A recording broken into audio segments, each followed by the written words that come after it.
kuva mu mwaka w'1931 kugeza uyu munsi mu mwaka w'2021 imyaka ikabakaba 90 yose irihiritse ageze ku isi. Ni ukuvuga kandi ko kuva mu mwaka w'1961 kugeza uyu munsi imyaka 60 yose yari itambutse yeguriye Imana.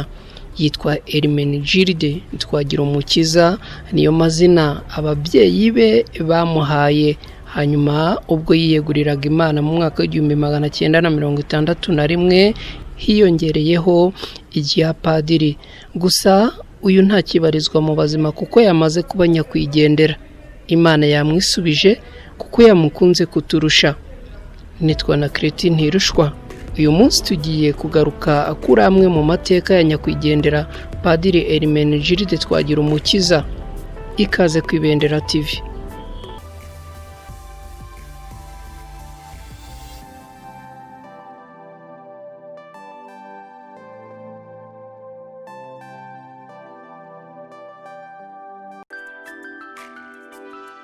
Inkuru mbi ntiyobekana kuko ngo yirukanka nk'ikinyoma. Ni nako byagenze kuko mu gitondo cyo kuri uyu munsi henshi mu matwi ya benshi humvikanye inkuru y'urupfu rwa nyakwigendera Padiri Hermenegilde twagira umukiza.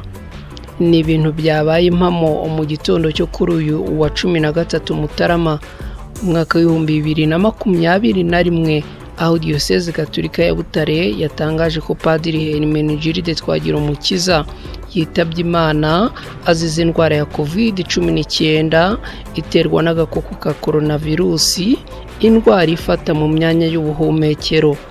Itangazo ryashyizwe ahagaragara n'iyi Diocese rigira riti Musenyeri Filipo Rukamba umwepiskopi wa Diocese ya Butare hamwe n'abapadiri ba Diocese ndetse n'abo mu muryango wa Padiri Hermenegilde twagira umukiza baramenyesha inshuti n'abavandimwe ko uwo mupadiri yitabye Imana mu gitondo cyo kuri uyu wa gatatu tariki ya 13 Mutarama mwaka w'2021 azize COVID-19.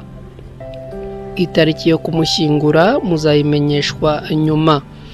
Ni nyuma gato yuko kandi hari hatarashira iminsi myinshi humvikanye indi nkuru y'urupfu rwa Padiri Obaridi, nawe wari padiri muri Kiliziya Gatolika, nawe umaze iminsi itari myinshi atabarutse. Reka rero uyu munsi turebere hamwe amwe mu mateka ya Padiri Hermenegilde twagira umukiza. Uyu mupadiri yavutse tariki ya 11 Gashyantare mu mwaka w'1931. Avukira i Mata mu karere ka Nyaruguru ni mu ntara y'Amajyepfo. Akaba apfuye afite imyaka 90 yose. Uyu rero yiyeguriye Imana akiri muto kuko ngo yakundaga gusenga. Ubu akaba yarakoreye Kiliziya Gatolika igihe kitari gito kuko yaramaze imyaka 60 ahawe ubupadiri. Yabuhawe mu mwaka w'1961.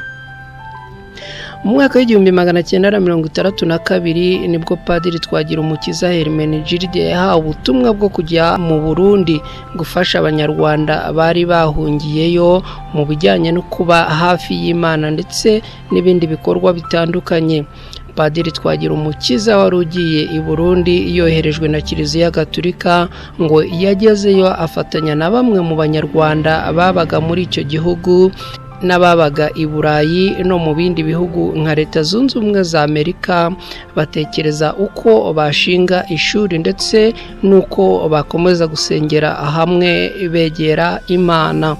Uyu yaje kugaruka mu Rwanda mu mwaka ukurikiraho 1995, haza kuba mu bambere bayoboye College Kristo wa ishuri cy'Inyanza, aho yatangiye kuriyobora mu mwaka wa 1996 kugeza mu mwaka w'2001.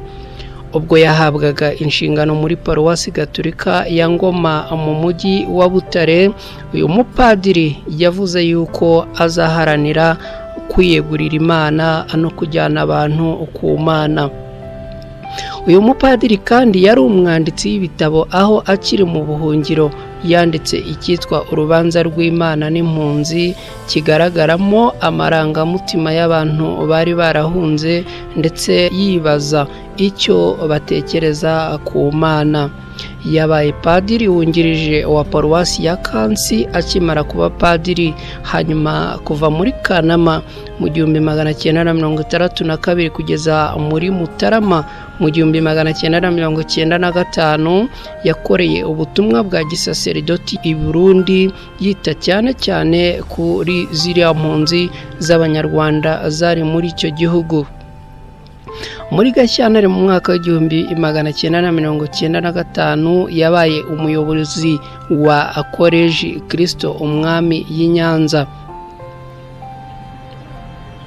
Guhera muri 2001 yagiye ahabwa ubutumwa mu maparuwasi anyuranye, harimo iya Ngoma, iya Rugango n'iya Byiza, hose ho mu ntara y'Amajyepfo. Ubu akaba yaramaze imyaka itari myinshi mu kiruhuko cy'izabukuru, ariko akaba yanyuzagamo agasoma misa bitewe n'uko yabaga yiyumvamo akabaraga. Abaye umupadiri wa kane witabye Imana mu gihe cy'amezi atagera kuri 3, kuko ku wa mbere tariki ya 11 Mutarama mu mwaka w'2021 Padiri Mutabaruka wari mu muryango w'abamonaki b'igihindamuyaga Frere Benedictine nawe yatabarutse. Uyu kandi yaje akurikira nanone, uyu akaba yarayoboraga ikigo cy'amashuri cy'Isovu, Groupe Scolaire Sovu mu murenge wa Huye mu karere ka Huye, wahawe ubupadiri muri 2015.